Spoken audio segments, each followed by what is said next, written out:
봄의 불청객 꽃가루와 황사. 이 때문에 괴로운 사람들이 있었으니 바로 알레르기 비염 환자들. 최근 알레르기 비염이 계절에 관계없이 발병하고 있는데 지긋지긋한 콧물과 코막힘으로 고생하는 당신, 알레르기 비염을 의심하라. 네, 꽃피는 봄입니다. 야외 활동이 점점 많아지는 시기인데요. 알레르기 비염이 있는 분들겐 이 계절이 엄두가 안 나죠. 네, 정말 괴롭죠. 네. 특히 황사가 있는 날이면 재채기, 콧물 이런 증상들이 아주 심해진다고 하죠. 네. 네, 알레르기 비염으로 고생하시는 분들 입장에서는 정말 달갑지 않은데요. 그래서 오늘은 외출이 꼭 두려운 그런 알레르기 비염 환자들을 위해서 저희가 준비를 했는데요. 이 시간 함께 하시면 알레르기 비염 완전 정복하시기 바랍니다. 자, 오늘도 도움 말씀 주시기 위해서 을지병원 이비인후과 김지선 교수님 나와 계십니다. 어서 오십시오. 안녕하세요. 네.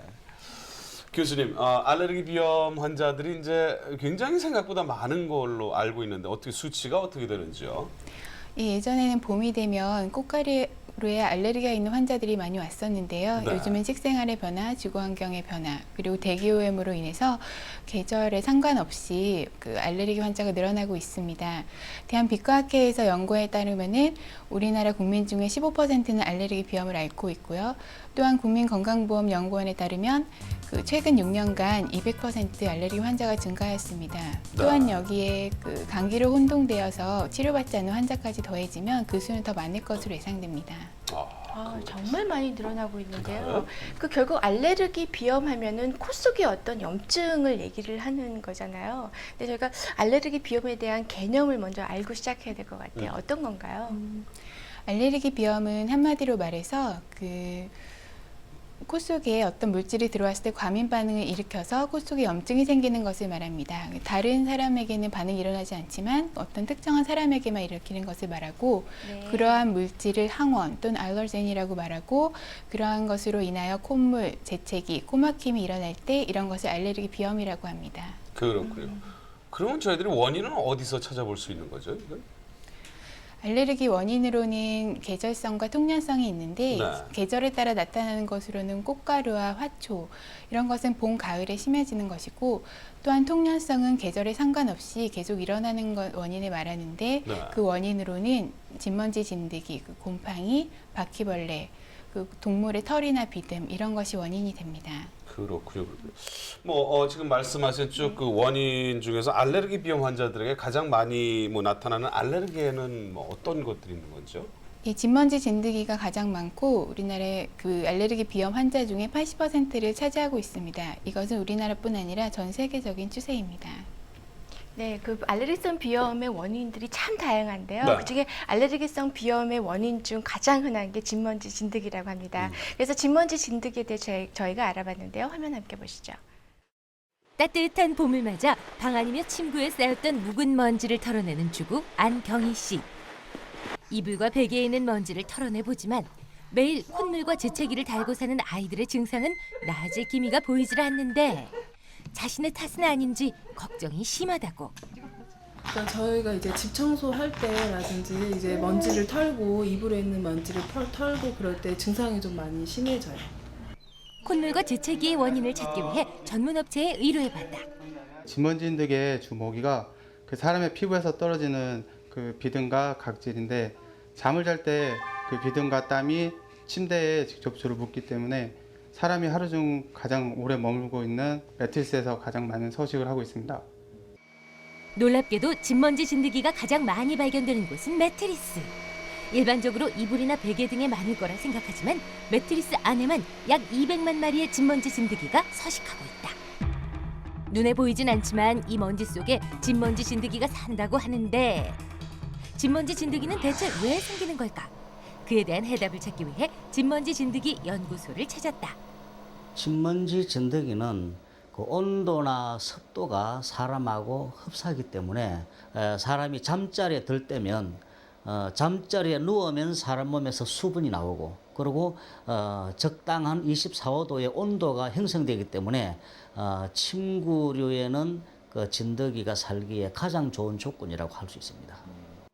한 번 붙으면 떨어지지 않는 진먼지 진드기.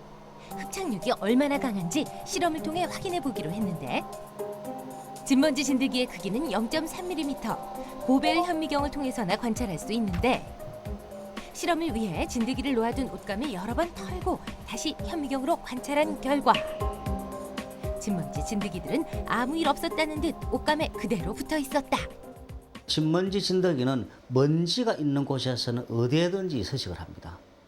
그리고 우리가 진먼지 진드기를 줄이기 위해서는 먼지를 줄이는 것이 급선무인데 젖은 물걸레로 잘 닦아내는 것이 가장 중요하고 또 침구류는 조밀조밀하게 직조된 그러한 직물로서 만든 것으로 침구류를 만들어 쓰는 것이 중요하다고 하겠습니다. 그렇다면 미끄러운 유리판에서는 어떨까? 이번에는 진먼지 진드기를 실린더에 올려놓고 털어봤는데 현미경으로 확인해본 결과 미끄러운 곳에서도 강한 흡착력을 이용해 떨어지지 않은 것을 확인할 수 있었다. 진드기는 떠다니는 먼지에 붙어서 살기 때문에 털어도 털리지 않을 뿐더러 지금 보시는 것과 같이 진드기는 8개의 다리를 가지고 있으면서 발끝에 문어 빨판처럼 촉수가 달려 있습니다. 그래서 한번 붙으면 가벼운 몸집이 떨어지지 않게끔 구조로 이루어져 있습니다. 진먼지 진드기, 과연 우리 몸에 어떤 영향을 미치는 걸까? 진먼지 진드기로 인해서는 제일 대표적인 게 알러지성 비염 유발되고요. 그 외에 이제 그 알레르기성 피부염 같은 게 있을 수 있고, 소화 같은 경우는 천식 같은 게 있을 수 있고, 그런 알레르기성 질환, 소화가 많이 이제 유발되는 게 비염이랑 천식이랑 아토피성 피부염, 그런 게 제일 대표적이죠. 진먼지 진드기가 우리의 건강을 위협하고 있다.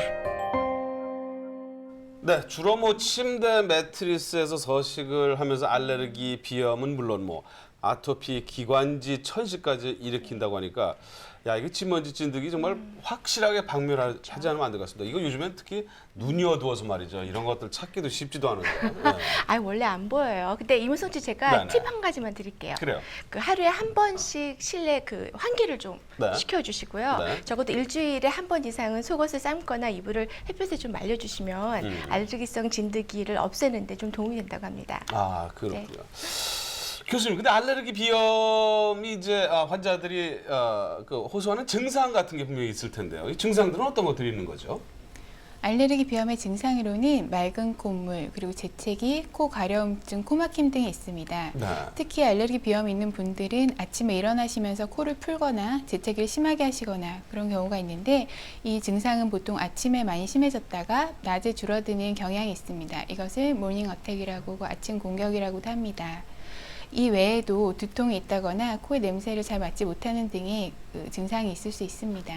그 알레르기성 비염에 대한 증상들을 들어보면 일반적인 코감기하고 증상이 많이 비슷하거든요. 어떻게 저희가 감별을 해야 될까요?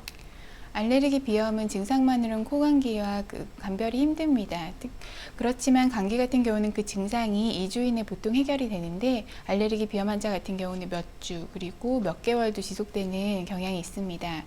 또한 그 감기 같은 경우는 열이 난다든가 몸이 쑤신다든가 하는 전신 증상이 있지만, 알레르기 비염에는 그러한 증상이 없고, 네. 또 콧물의 성상을 봤을 때 감기 같은 경우는 처음에 맑은 콧물이 나다가 나중에는 노래지는 경향이 있지만, 알레르기 비염 같은 경우는 계속 맑은 콧물이 유지됩니다. 그렇군요.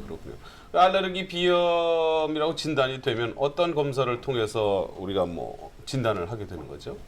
가장 흔히 하는 검사로는 자기가 어떤 알레르기에 대한 원인을 갖고 있는지 검사하기 위해서 피부 항원 검사, 단자 검사가 있습니다. 그 피부에 항원액을 떨어뜨리고 그 얇은 핀으로 그 피부를 찔러서 그 항원액이 스며들게 합니다.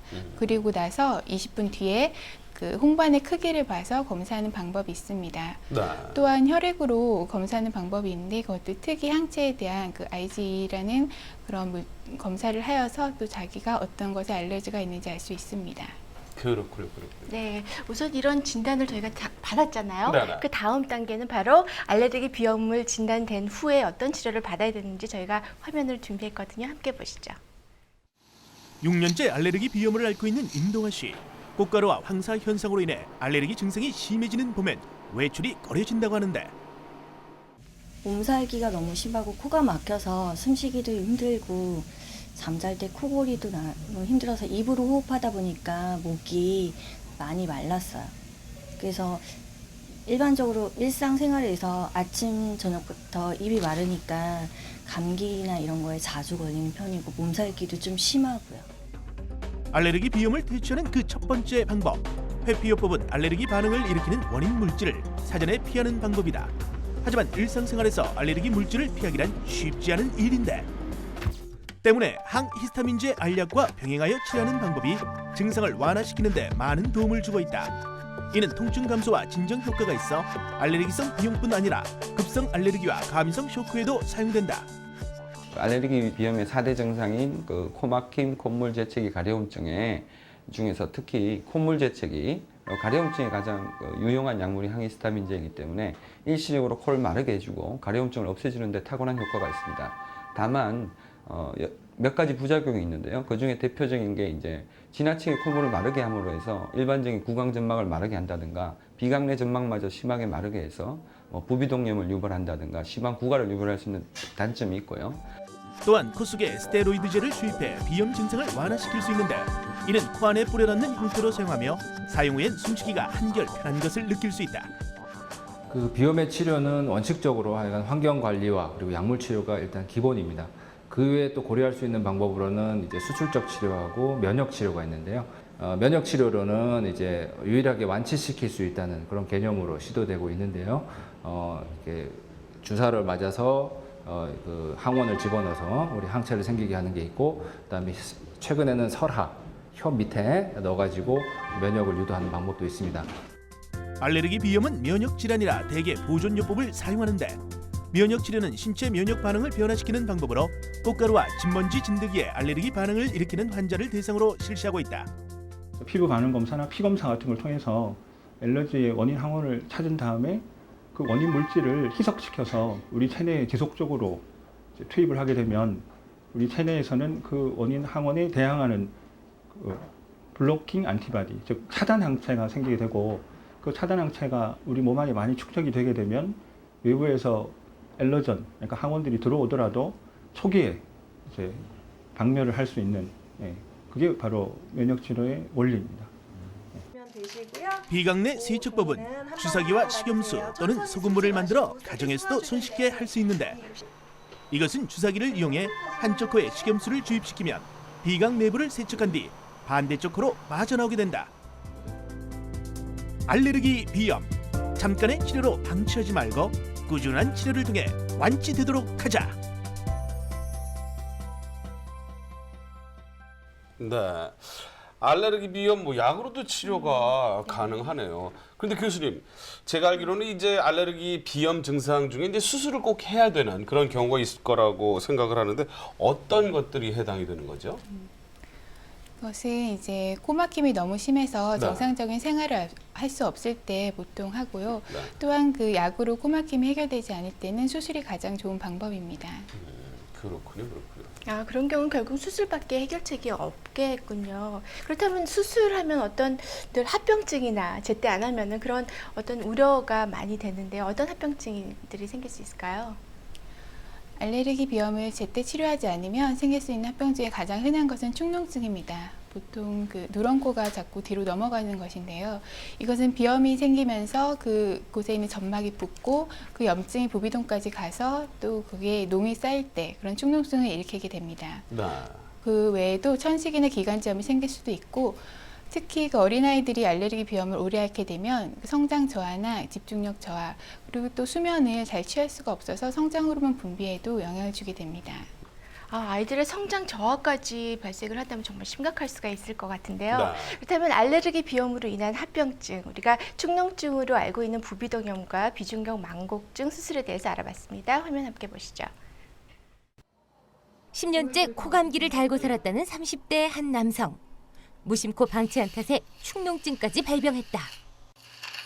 일단 코가 답답하니까 숨쉬기가 굉장히 좀 힘들고요. 그것 때문에 잠자는 것도 좀 어렵고 그다음에 또 노란 콧물이 목으로 넘어가니까 침을 또 자주 뱉게 돼가지고 보는 사람들도 좀 그렇고 저도 굉장히 좀 그렇고요. 그래서 수술을 좀 다시 해야 되겠다는 생각이 들었습니다. 축농증은 비염의 악화나 코감기 등의 영향으로 코안 점막이 부어올라 부비동의 입구를 막는 질환. 축농증 수술은 부어있는 점막 내로 가느다란 바늘을 넣어 저온의 고주파를 발생시키는데 이때 점막 내의 단백질 성분을 분해해 부어오른 점막을 가라앉혀 부피를 줄어들게 한다. 코 속 점액질이 점차 코 안에 고이면 고름으로 변해 만성화될 수 있으므로 방치하지 말고 수술하는 것이 좋다. 콧물 색깔이 노랗게 변하고요. 그다음에 콧물이 앞으로 나올 뿐 아니라 뒤로도 많이 넘어가게 되고 냄새도 잘 못 맡고 두통도 많이 생깁니다. 축농증 치료도 이제 약물 치료가 있고 수술적 치료가 있지만 방치하게 됐을 때는 축농증은 뭐 좀 극단적인 예지만 심하게 코 옆에는 눈과 뇌가 있기 때문에 그쪽으로 염증이 파견되면 위험한 상황이 발생될 수도 있습니다. 그래서 축농증에 대한 검사와 치료를 같이 하는 게 좋습니다. 비염이나 축농증 외에 만성 코질환이 없으면서 코막힘이 심하다면 코뼈가 한쪽으로 휘어진 비중격 만곡증을 의심해봐야 한다. 비중격 만곡증은 뼈를 교정하는 것이 치료 방법인 만큼 수술적 치료만이 가능한데 수술은 흉터를 남기지 않도록 코 안쪽을 통해 진행되며 비중격과 코 속 점막을 박리한 뒤 휘어진 비중격을 교정한다. 수술 시간은 약 30분에서 40분 정도로 비교적 간단한 편이며 비중격 만곡증을 방치했다간 비염과 축농증 등 만성적 코질환이 발병할 수 있다. 원래 뭐 왼쪽으로 휘었던 코가 우리가 이제 똑바로 펴주다 보면 왼쪽으로 휘었던 코가 반대쪽으로 더 많이 휘어버린다든가 코 안에 점막끼리 이제 협착이 되는 경우가 있어요. 그렇게 되면 수술을 했음에도 불구하고 계속 코가 막힐 수 있고요. 수술을 할 때 이제 해부학적인 어떤 기형이나 이런 걸로 인해서 이제 코뼈가 겉으로 외관상 볼 때 이제 코 등이 주저앉는다든가 하는 그런 이제 아주 드문 경우에 합병증이 있을 수도 있습니다. 그동안 코 때문에 답답했다면 수술적 치료로 이겨내자.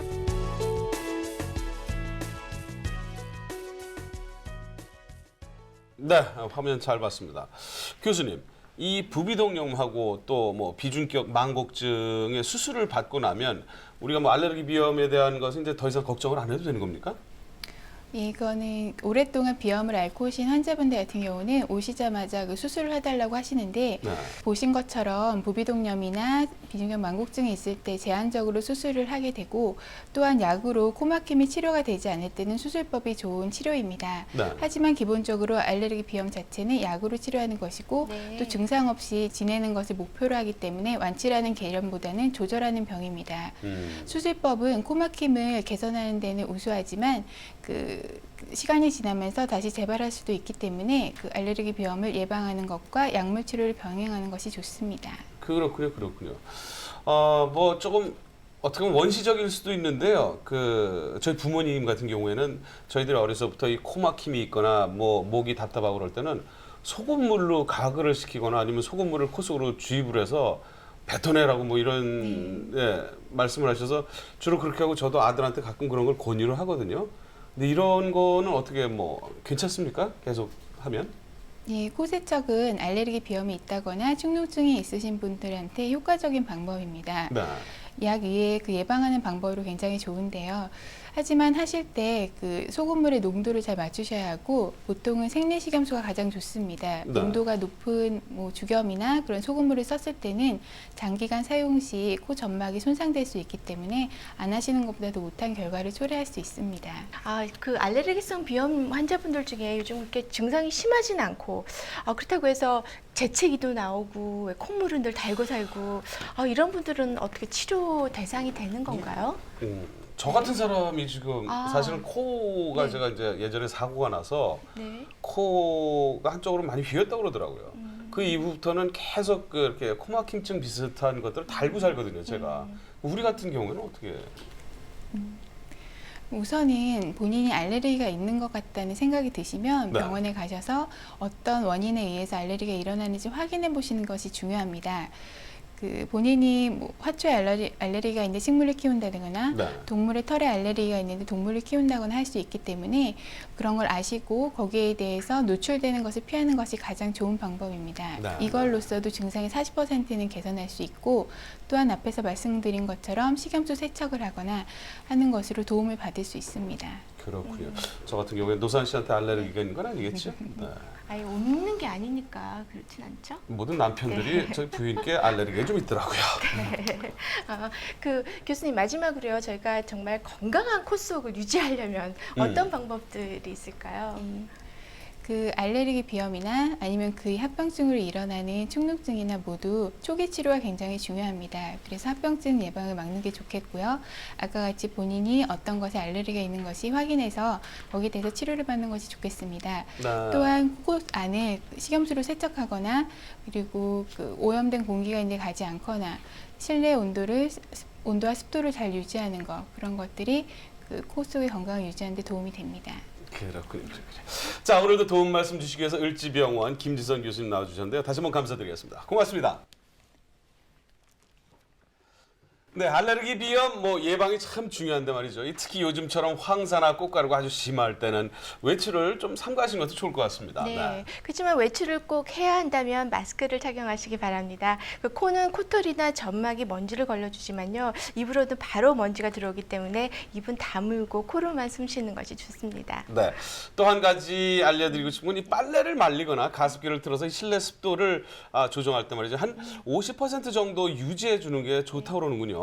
특히 또 이제 흡연 말이죠. 이 황사 이런 먼지 꽃가루 날리는데 흡연까지 안 나는 거 이거는 저희들 코와 목 점막에 정말 아주 안 좋은 자극을 준다 그러니까 금연을 하시는 것도 참 좋을 것 같습니다. 자, 오늘 준비한 내용은 여기까지고요. 해외에 계신 동포 여러분들 그리고 우리 시청자 여러분들 한 주 요 코와 귀, 눈, 입 아마 건강한 그런 한 주가 됐으면 합니다. 저희는 다음 이 시간에 더 알찬 정보로 찾아뵙겠습니다. 여러분 건강한 한 주 되십시오. 고맙습니다.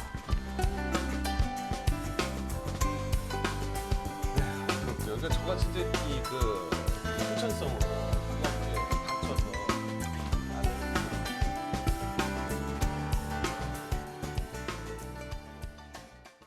누구도 피해갈 수 없다. 어느 날 갑자기 나와 내 가족이 산업재해를 당한다면 하루 평균 7명 사망, 300여 명의 부상, 연간 약 10만 명의 근로자들이 산업재해로 고통받고 있다. 지금 그들에게는 치료와 재활이 무엇보다 시급한데 다음 이 시간에는 근로복지공단의 산재 의료 혜택에 대해 알아봅니다.